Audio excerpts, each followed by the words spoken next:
It's Freedom Friday. I love coming on here every Friday to talk to you about the freedom we have in Christ. This week has been a little bit of a struggle for me. I have just been letting the things of this world rile me up. And I am not one for confrontation, so every struggle that ever happens is inside of me. Like I have these conversations and I think about like what I would say back to someone and it'd be like the best comeback ever. And I just, inside myself, it's just like a big mess in there. And so this Tuesday, I just took some time to go in my prayer closet.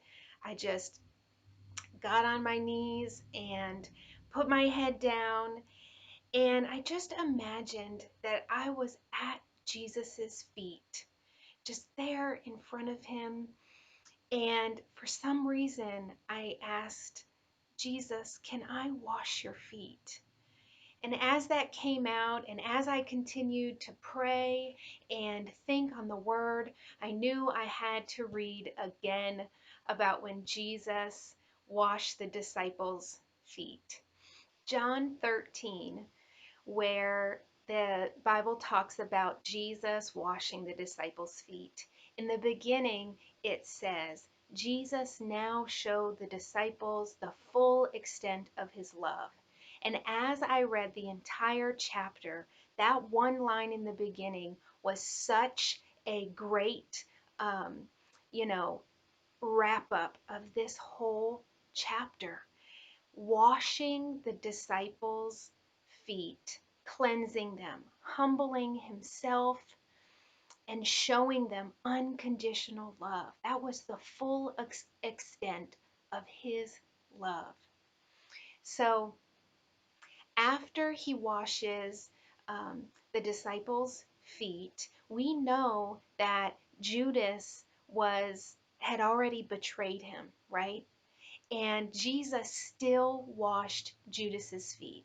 So after he was done with everyone, he asked the disciples, "Do you understand what I just did?"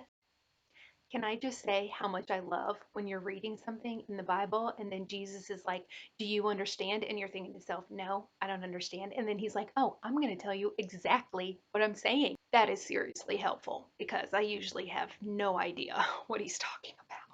And then went on to say, "You call me teacher and Lord, and you are right because it is true. And since I, the Lord and teacher, have washed your feet, you ought to wash each other's feet. I have given you an example to follow. Do as I have done to you." He has given us an example to follow. When we are allowing the personalities and the struggle of this world to rile us up and to initiate some sort of um, needing validation or needing to be right, our ego is hurt.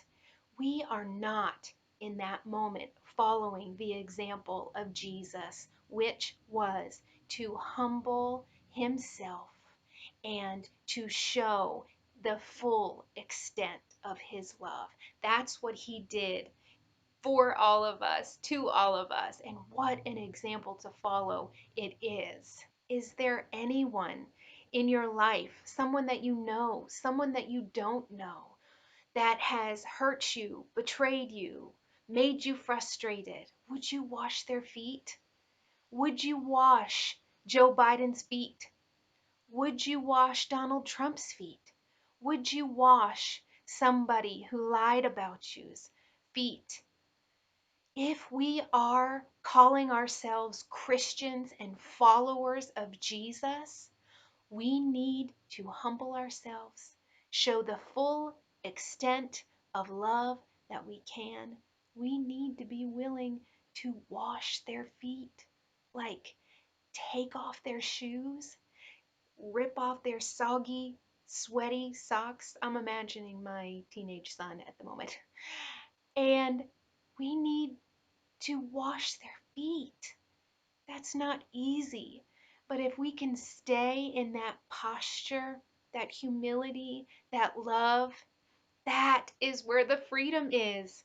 When things are all jumbled and we're feeling yuck about something or someone, God has given us the freedom to be humble and to be loving.